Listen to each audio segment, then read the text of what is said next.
disinfect frequently touched objects and surfaces regularly, and cover your mouth and nose with a bent elbow or a tissue when coughing or sneezing, disposing of the tissue properly immediately. Remember to wash your hands as often as possible. Do this for 40 seconds using soap and water. If you don't have access to soap and water, use an alcohol-based hand sanitizer, and avoid touching your eyes, nose and mouth with unwashed hands.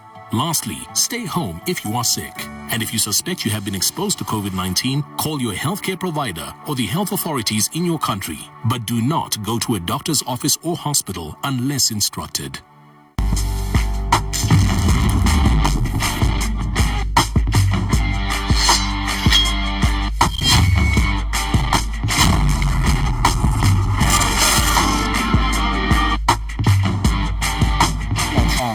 Welcome back to Diamond Live. You're still catching us on channel 271 on DSTV. Don't forget to download the Mingo Tainment application. Catch all of the latest updates via our news platform, News on the Go. And we're still talking the higher education system in Zambia. How best can we improve our own education system in the country? And joining us just to help discuss this further is, of course, Anthony Wallis, coming from the United Party for National Development. He's an aspiring candidate for Kabushi constituency in next year's election. Also, from the Patriotic Front, Chendela Mukondo is also joining us on the show. Good evening to you both. Good evening. Good evening. I like your space. Feels like an office I've never had. Well, it's excellent. State of the art studio. But let's start off with you, Mr. Mukondo. It's quite shocking for many people, for many students. They feel that higher education in the higher education system in Zambia is still not favorable for many students. Over 2,000 students at the University of Zambia could not sit for their exams. Professor Luke Mumba just a few days ago said that the institution needed to function over 50 million kwacha owed in unpaid school fees. Is this a concern for you as a member of the party? Exactly, it's a serious concern, especially that this is emanating from failure of the administration itself, because such arrangements, they are supposed to be triggered through police. To the policymakers, and that is we have a special ministry, and that is the Ministry of Higher Education that we created, and that's one which is supposed to address such issues where you find that people have failed to do some things administratively, especially if you look at the environment we are in. We have the COVID at hand, so basically we put the blame on the administration. So it's imperative, we cannot categorically say that the problem could be generalized as this, but as a Patriotic Front, we have demonstrated leadership in not only changing the mode of system of education that we have adopted, but we have provided the institution that we have so much. And if you look at where we are in terms of infrastructure development, we are there. And then also the same numbers of students, we have made sure that debate space has increased. So basically you are talking about a very competent government. You are talking about a very serious government that has demonstrated political will. Because education system in Zambia, if you talk about it as at the way we inherited it in 2011, we are talking about only 3 universities. Today we are talking about 7 universities. So this is where we stand today as a Patriotic Front. When you're an aspiring candidate, you're aspiring for leadership, you're aspiring for public office, how do you rate the current higher education system so far? There's been some changes from Honorable Professor Nkanduluo that was heading the Ministry of Higher Education at some point. She was changed to the Ministry of Fisheries and Livestock, and then Honorable Mshimba came in with quite a different strategy with opening CBU and opening UNZA just after they were closed because of quite some riotous behavior from quite the past. But for you as an aspiring candidate, how do you rate the performance of the Ministry of Higher Education so far?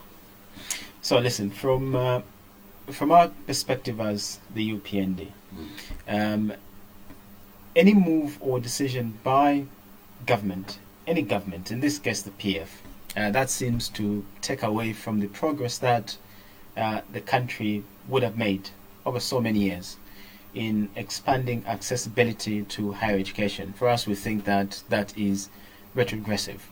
And one of the key points in the PF administration that will always be looked at, not just by ourselves as members of the UPND and the opposition fraternity, but also students and their families, and also the country as a whole, is and was the point in time when this administration decided to take away meal allowances from students. For us, we think and we thought then that that was retrogressive. We thought that that was a critical and crucial lifeline that students used to enjoy, but was taken away. So talking about having made progress, for us, we think that we have taken several steps backwards in the manner that we are proposing to provide higher education, making it accessible and available to those who are talented to go through it. We have to look at this in context. You have to remember that institutions, public institutions of learning, such as the Bursary University, and in this case, the University of Zambia, they were set up and built, through the sweat and toil of the Zambian people, not so that they could be money spinners, or they could be used as a money-generating activity of one sort or another, but they were principally built so that they could be fountains of generating intellectual knowledge upon which the economic prospects development of this country were going to be mounted.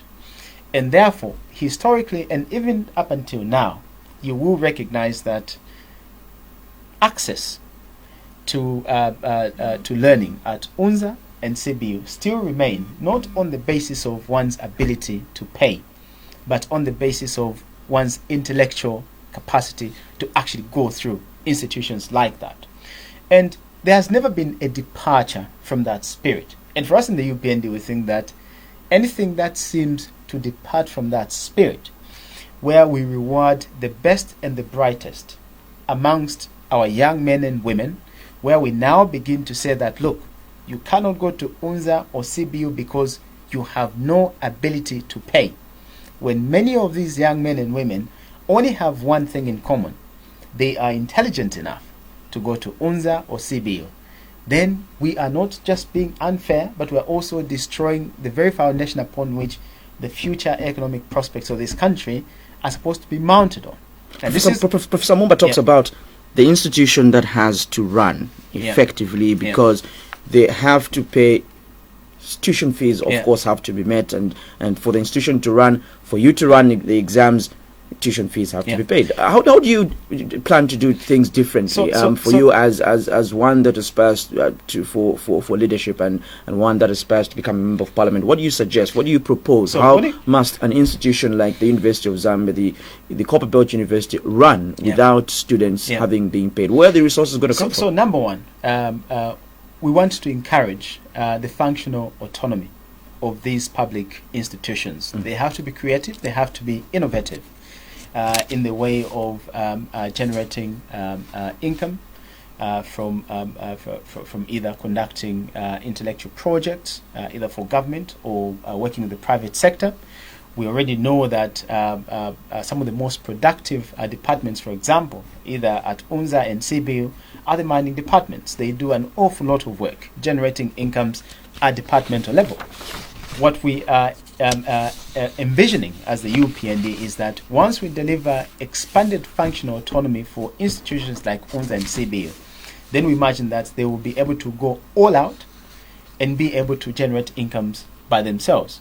But of course, that does not take away from one fundamental principle, that these are public institutions. Fundamentally, they're supposed to be surviving and thriving against the backdrop of taxpayers' contributions. So when you look, for example, at what our colleagues in the PF have done, 2011, when they took over power from the MMD, expenditure towards public education was in the region of $1 billion, close to 20% of the entire national budget at the time, with a huge chunk assigned to higher education. Compare that to now, it's a fraction, $0.65 billion, with only a paltry less than 700 million kwacha going towards higher education, as it were. You cannot run credible public institutions of higher learning on a budget as diminished as that. So there has to be a renewed commitment where we increase and expand funding to higher education as a matter of priority. The question that we're asking at the moment within the ranks of the UPN is that, is this really a question of government's inability to expand funding to institutions like UNZA and CBU, or is this a case of misplaced priorities? I was speaking at Movie TV earlier on, and I was given an example of where, for example, you have the Presidential Empowerment Fund Initiative by itself is worth a staggering $25 million US. Did you agree that it's I want to push in his thoughts also? Yeah. Do you agree that this is about misplaced priorities? Because I think for the past few years now, the Ministry of both General and Higher Education have been receiving quite a minimal chunk of the national budget. If you can see the way we have structured our operational costs now, you find that we have moved from the bursary system, more like almost half now, and we have put on the education loans, whereby you find that there are funds now which have been sustaining, which have been managed to sustain the same number of students. If they are paid back, they'll be able to sponsor others who will be coming in. So basically, ours is that one of self-sustainability, education, and then the other aspect which is spoke about autonomy. We can give some good classic example of like NIPA, where you find that they have never had such problems because they are able to have brilliant ideas to come about on how to raise their resources here and there. So this is what we have been pushing as an agenda as the Patriotic Front from 2011 to where we are. And this is the reason why he has said we dropped from somewhere $1 billion, is it 2 billion, to somewhere now almost 0.6. It's because we have been talking about education should not be looked as more like it's just something as a cost in itself, but it should look as an investment. And by immediately bringing in the aspect of loans, you are making education more attractive, you are making education more appealing, because everybody will be responsible, and that has been our approach. And this is the reason why we find that it's only maybe University of Zambia that has found it extremely difficult, because almost everything was dependent on government. And because of administrative issues. So you agree that the minister in place has somewhat failed to handle all of these administrative issues that we're facing at the moment? No. We cannot categorically say that we have failed the administrative issues, because these administrative issues are supposed to be handled by the institution themselves. But when it comes to policy, and when you talk about the administrative issues, I think it's a competitive approach that we need to inject into our institution, so that they look at the way the private also have been sustaining themselves. Because, as I said, from independence to where we are, we have had a lot of reforms, and we have brought in the issue of the private. If you look at a lot of universities that have come on board, they are far much better offering the best education through self-sustainability activities. So basically, we believe that even in these public institutions, especially that we have been growing, we as a population, as a nation, we expect also these institutions to have that gist to create that self-sustainability. And we think this is what now is resulting into having these administrational problems. Like what is happening now at the University of Zambia, we can just see the scenario the way it is. It's emanating from maybe COVID, the COVID pandemic that we have. But if you look at the Ministry of Labor and other institutions that have been assigned to help this institution of learning to come up with packages, so that at the end of the day, these private financiers like the banks, they can come on board, because already we have made available the relief package, which such institutions, the amount is very small, 57 million. If you look at what is happening also on the other ministries that we are helping, you can take comparative like the art industry, where you find individuals that have been given such money, 57 million, and I think it's only that the people whom are expecting to be educated, they are supposed to show as an example. You find that the people are failing to come up with the proper administrative ways of addressing these issues. Because if you talk about areas, you are talking about the accountability of an institution. You are talking about having the way we had done it in 2011. We made sure that all these institutions, they are the qualified accountants. All these are institutions, they are the qualified auditors. So basically, it is just a trigger which would have been come out with the auditors and then also the accountants, as compared to what we are seeing on social media, where you see the vice chancellor comes up very emotional. It's an administrative issue that has come out, that has made the institution come out in that way. But basically, as a Patriotic Front, we are comfortable that we have put policies in place, and we expect professors, doctors, those who are educated to come up with such proposals, so that at the end of the day they are helped. I'll engage you, but let's pick a caller first of all before you get to engage you, Anthony Wale. Good evening, you're through to Diamond Live. Good evening, sir. Please go ahead with your contribution. Yes. I think this topic is so nice and building. Now, hello? Please go ahead, we can hear you. Yes. Now to understand the main texture of the content of where are we going at the moment of when you talk of the issue of higher education system in Zambia. The fact is that the ruling government, it has run out of the track. Yes, we've run out of the track. We need to understand the main content of education.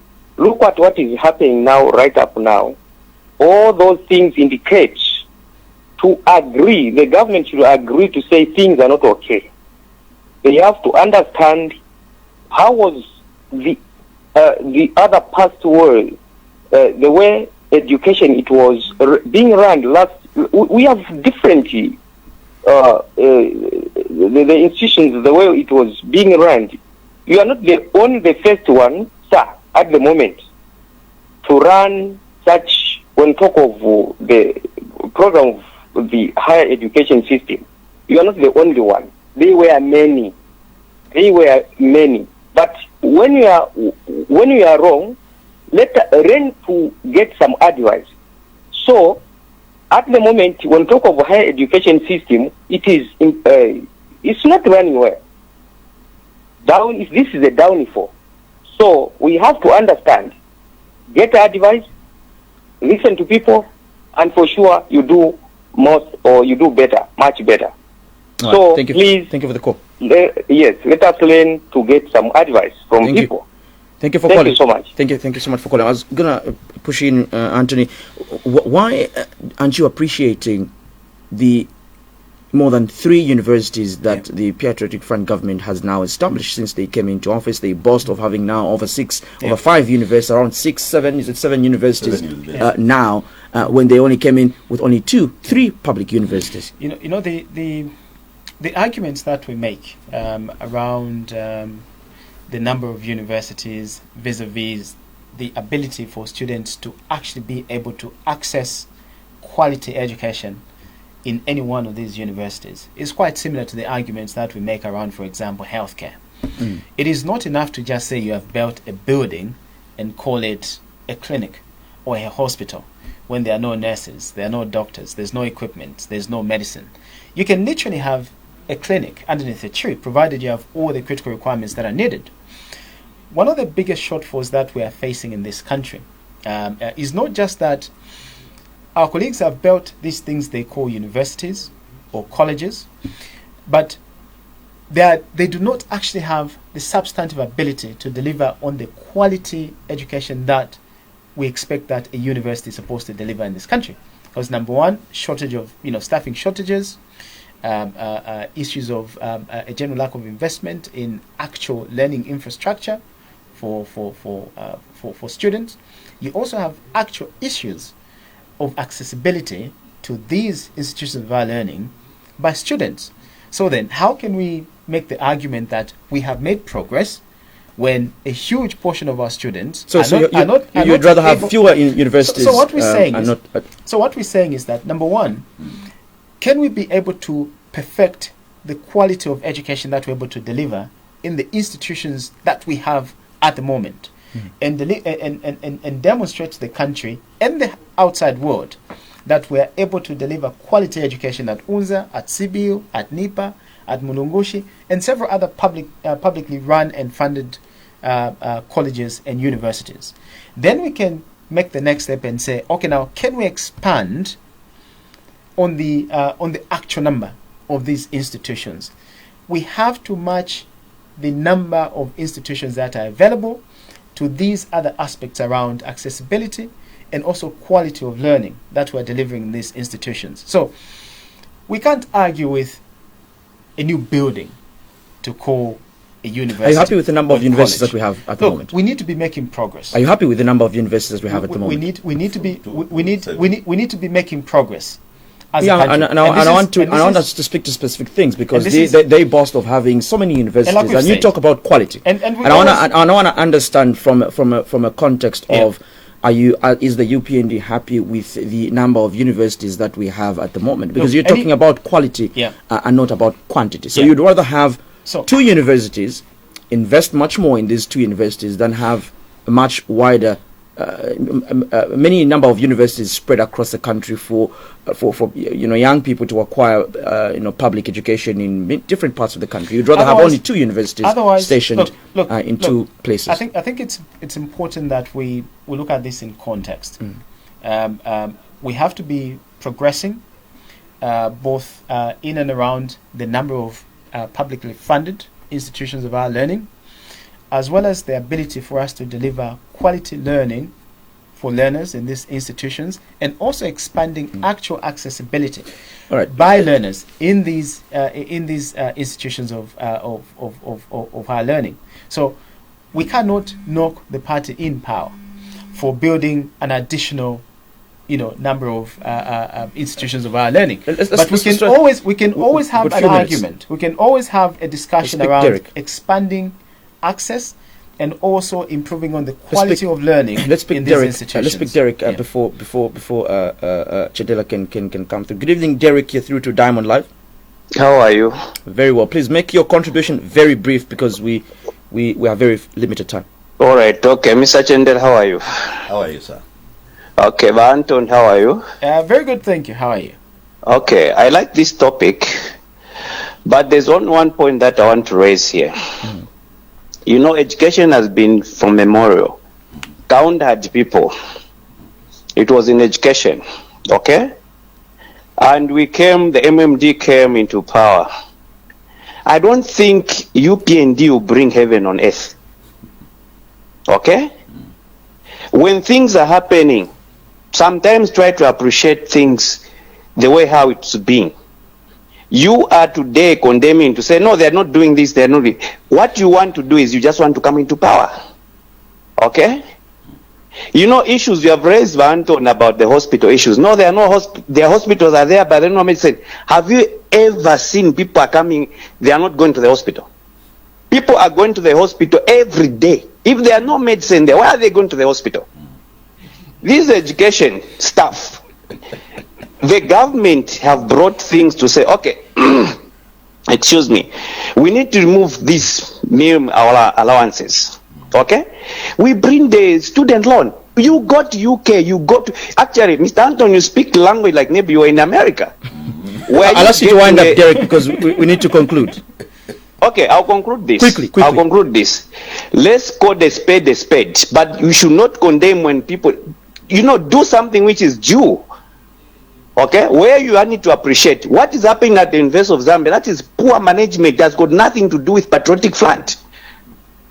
That's got nothing to do with Patriotic Front. The Chancellor was just emotional. Thank you for calling, Derek. Thank you so much. Thanks so much. Do you agree? Then, in conclusion, that it's not about the number of public universities. It's about the quality you invest in these universities. We needed the first a population of about 3 million at independence, and we only maybe had close to 10 graduates at that time.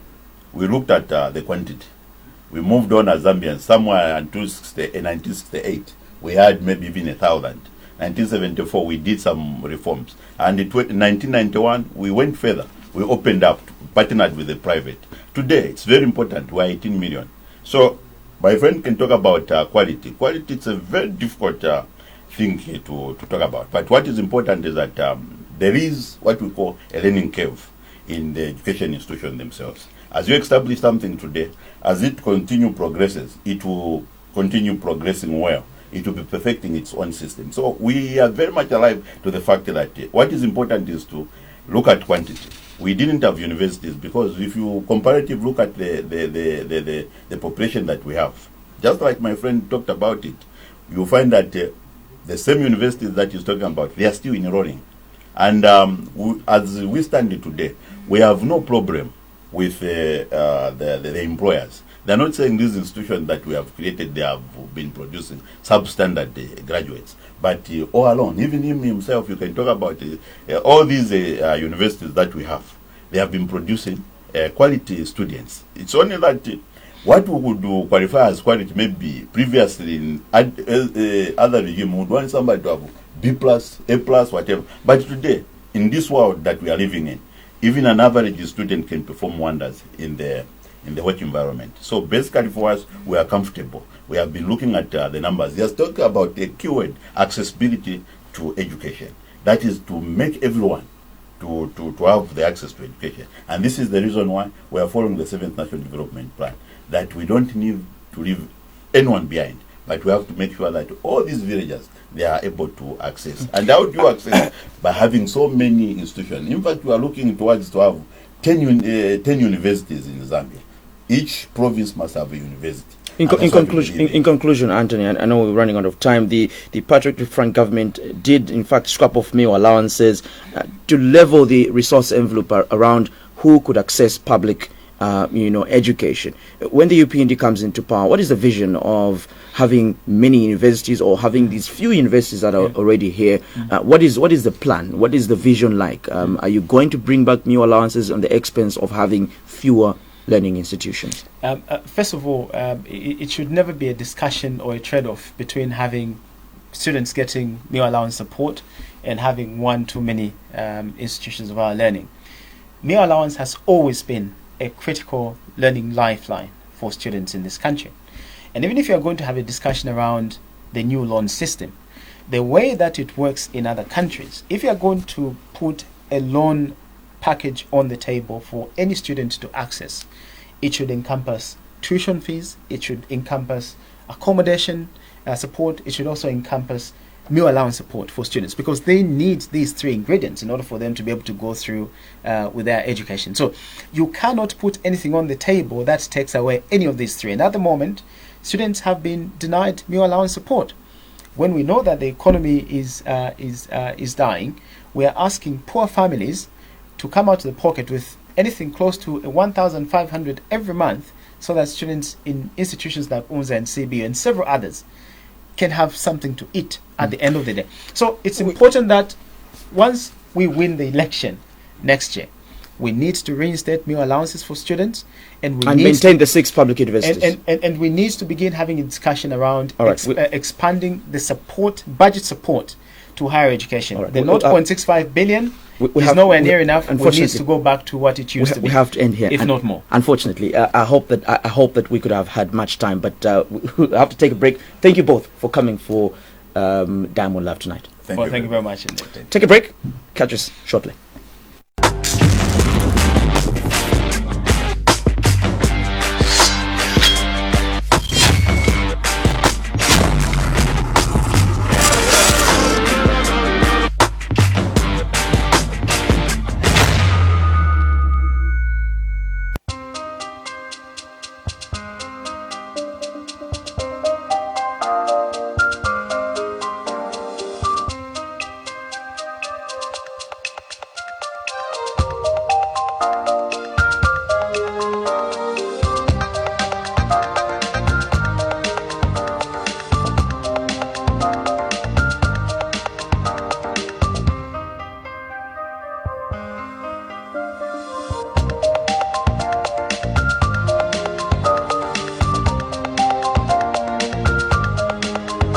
Nice.